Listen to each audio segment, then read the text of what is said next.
All right, man. From the top. So, ladies and gentlemen, it's the Theadamsmasher. Welcome to the multiverse. I have a special guest with me today. This man's a slippery fox to get a hold of, but Rayko, the legend, building. Yo, man, I appreciate it, bro.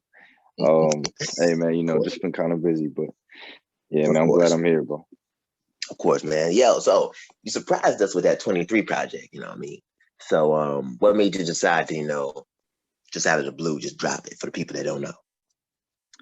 So, so the 23 project that I dropped, it was actually, it was supposed to be a drop for my birthday, turning Mm, 23 and stuff like that. Happy So it birthday. wasn't, I appreciate you. So, it wasn't really for like, an album push or like, Hmm. trying to promote my music and stuff like that. It was really just, something that I like to do. I had a couple of songs already Hmm. made in 2021. And, Hmm. I just thought, what better time than to drop some music, what I'm saying, to kind of celebrate my birthday and stuff like that. Of You know what course. I mean? And I'm a big fan of the whole squad, yourself included, you know what I mean? So I was looking for some stuff. It's been a little bit of a dry spell from the Rayco camp. So I was Yeah. pleased. I was thrilled. Yeah, bro. Nah, I feel you, bro. I mean, I just been kind of working on my own thing. I got a couple other things going on and stuff. Of But course. when I do get the time and stuff like that, I do enjoy. I still enjoy making music. You know what I'm That's saying? good. Kind of as That's a good. hobby for fun and stuff. So, sometimes Of course. I be dropping out of nowhere, man. Yeah, of course. For the people that don't know, I know Rayco a couple years now and stuff. And most frustrating thing about this guy is, his music is super dope. He doesn't take himself seriously. So, he just chilling, it's a laid back thing. He love making music, he's dope, but we don't know when we're gonna get something from him. So that's why 23 was a special treat to me. Let's talk about the project top to bottom. Yeah, yeah. So it's only 5 tracks deep, which is cool. Um, there is a record on there we've been waiting for a long time featuring the young one, Spaceship Mm. Coupe. And then obviously there's some surprises on there as well. So I think most of the unofficial label is present on this project. So which one would be your favorite song? Ooh, man. You see, I get this question a lot. And as you said, it is only 5 tracks. But the crazy thing is, I really like all of them songs. You know what I mean? It's really hard for me to pick one. Of course. There's some with the thing is a lot of those songs were made at different time frames. Mm-hmm. So like, Mm-hmm. Space Coupe, for example, that was Mm-hmm. made like probably early 2020, maybe middle of Yeah. 2020. And Mm-hmm. whereas like some of my other songs like Black Suburbans and like Zoom and stuff like that, those Uh-huh. were made in 2021. So Got you. there's some songs with nostalgic value like Space Coupe that I really like Yeah. because of it kind of brings me back to a certain time, you know what I mean? Yeah. And there's also songs like Zoom and Space not sorry, Zoom, Black Suburbans, Flooded, those are more recent songs. So Got you. honestly, bro, if I were to pick one, it would really be hard for me to pick, but man, I'm cranking that Space Coupe and I'm definitely cranking Flooded too. You know what I'm saying? Both of those. Got you. Shout Got shout you. out to both of them. Of course, man. Shout out to the guys who were present on that thing. Young One legend, of course. You and the Young One, you guys are like a dynamic duo. There was Hmm. for people who don't know, there was a tease a while ago talking about a collab album, but that never happened. But we're all patient, you know what I mean? But you guys always make magic together. And then shout out to Rami on Flooded because that's his first public appearance. A lot of people don't know that. We're all in the same circle. We all go to the same university, and we all we have a unofficial label. We're not a label officially, but we kind of have a lot of similar artists that we all circle around and give each other features and stuff like that. So I was pleased to have Rami's first appearance as well, anything like that.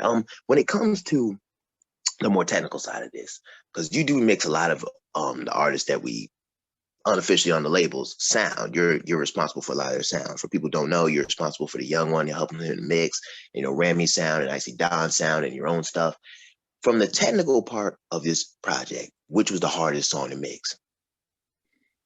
Man, good question. So like I said earlier, some of the songs were made a couple of years ago, and some of the songs were made, fairly recently, like, a couple months ago. So um over time I definitely got better at mixing. So I would Mm-hmm. say the ones that were made earlier, like Space Coupe especially, Mm-hmm. um, that was made with Q actually. And we were both working on that mix in person. You know what I mean? I remember we were at Gotcha. Mito's crib one time, and we were looking at that Space Coupe track, and we were like struggling to mix it. It was like, it was hard, man. So, you know, I would definitely say Space Coupe was the most difficult. Not only because, you know, I was, you know, less experienced with mixing and stuff like that, but I also had, you know, Kiru, who was on that track, and you know, our sounds, like, although they're kind of similar, he kind of does have a little bit of a different sound. So we have to kind of mix, you know, mix our sounds together on a song. You know what I mean? So, Gotcha. you know, that was kind of difficult, but we definitely got it to work. As you can see, man, you know, it's definitely running up and stuff like that. So it was a good little song. You know what I mean? I got you. The part of the background noise. The when it comes to the does that explain why Spaceship Coupe is your favorite song? Well, that, and also the fact that the song is actually, you know what I mean? It's hey man, if I could say so myself, it's a pretty good song. You know what I mean? Like, Yeah, the come on. beat, I you love know, it too. me and Q picked the beat. You know, me and the young one picked the beat. It was a really good beat. And the lyrics just came to us, man, as we listened to the beat. So it was just such a natural song. It flowed really Got you. easily. So yeah, man, that would definitely be the reason. Got you. Now, when it comes to as a fan, obviously, Adam, who's your friend, is different from being a fan. But as a fan, I would think "Fire in the Booth" is my favorite song. And I know, explain the logic behind that, because we're gonna get to the beat choice in a second. But I didn't expect you to get on a beat with violins. That's a good choice. Yeah. So let me tell you about Fire in the Booth. First of all, I appreciate you for you know, that statement about Fire in the Booth. Let me tell you, Fire in the Booth was probably the most authentic song that I've made, in terms of, like, you know, Icy Don happened to be in the studio with me, present with me at that time, and we decided to look for beats. We surfed through YouTube, you know, found a beat, and just ended up freestyling and flowing to it. So, you know, there wasn't any planning going on. It was just kind of an unexpected thing that just popped up. So, you know, the beat selection was obviously, like you said, it was a little different, but, you know, we just decided to try something new. And, you know, I mean, it just came out really nicely. So that was really how it came up. And it was just really cool to make it, you know what I'm saying, with Icy Don. So Dope. And I've and seen you also, guys. my bad, I also want to give a shout out to Camby too. He was on that song. It was actually a surprise, because Icy Don didn't even tell me he hit Camby up. So shout out to him. Oh, that was Icy Don's idea. Okay. Yeah. Yes, sir. Okay. Because I've been fortunate enough to observe you guys in the studio session before. You guys made like a magic on this, like, I think Drake Gunna Little Baby song you never put out. But I've seen you guys. You're very natural in the studio together and stuff like that. So I was surprised that that was my favorite song too, because we've been waiting on Spaceship Coupe so long that, you know, I thought when we finally get it, that was going to be my favorite song, period. But the fact that you threw all these people on there, and then it's just something about, you know, freestyle session for me always have a special place in my heart, because I'm from the lyricist side of the camp. So, you know, I mean, that it was just fire. It was just fire. Having Camo was just a different touch. And also the dynamics that you put on the in the mixing and master, like the drops, and, you know, the you put some gun sounds in there and stuff like that. A lot of people don't understand. Of our circle, I think you especially, when it comes to the mixing and mastering engineering part of things, you put a lot of dynamics in there. That goes uncredited a lot. Don't think I don't notice that. I gotta give you props for that, because in a lot of your songs, you know, same with Spaceship Coupe, you put a lot of dynamics in your work. You know, a lot of people, you know, you mix it, you get a clean mix, you get a clean master, and you just put it out. But you go the extra mile, put drops in and sound effects and all. You do all that, so that stands you out from the crowd. Hey man, I appreciate it, man.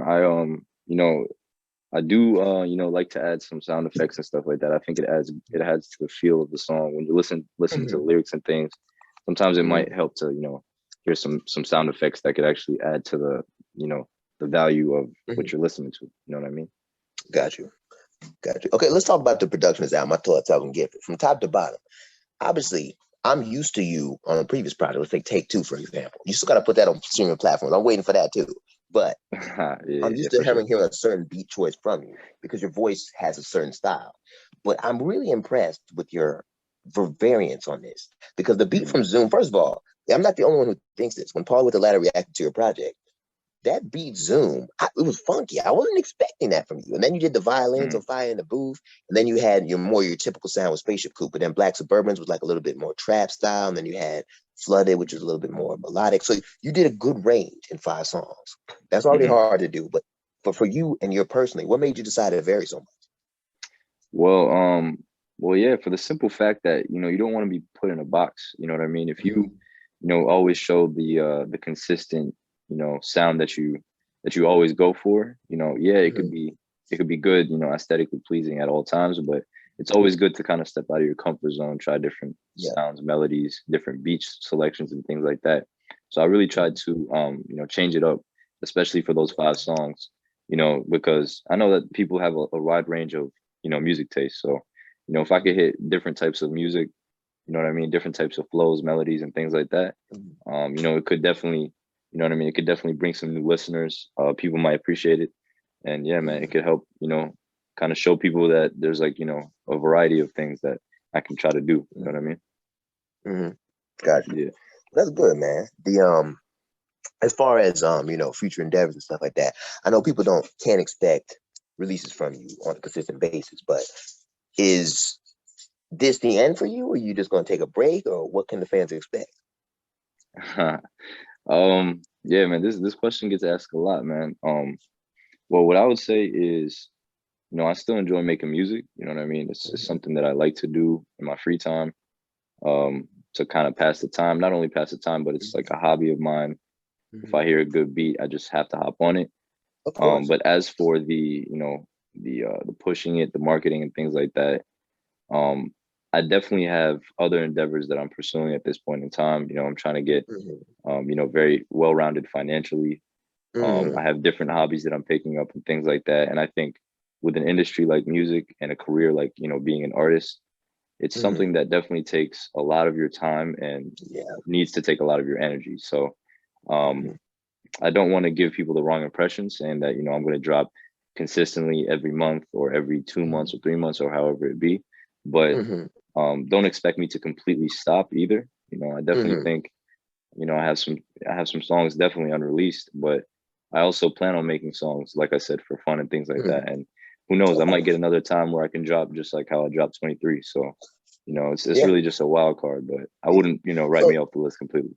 Of course. So Rayko is like, for people who don't know in my audience, Rayko is he's super essential to this whole thing because he taught everybody to mix. He's responsible for so many people's sound, but he's also, he's great in finance. He's got his own thing going in terms of college. He's outside now looking for jobs and stuff. So he's doing a lot of stuff outside of music. So make sure y'all follow him on social media and everything like that. I'll drop everything below, including the link to the project. You know what I mean? We appreciate Paul the Ladder for checking it out. In fact, I'm going to tell you, Rayko, the funny thing about Paulie was I didn't tell him to react to thing. He was going to do it anyway and surprise me.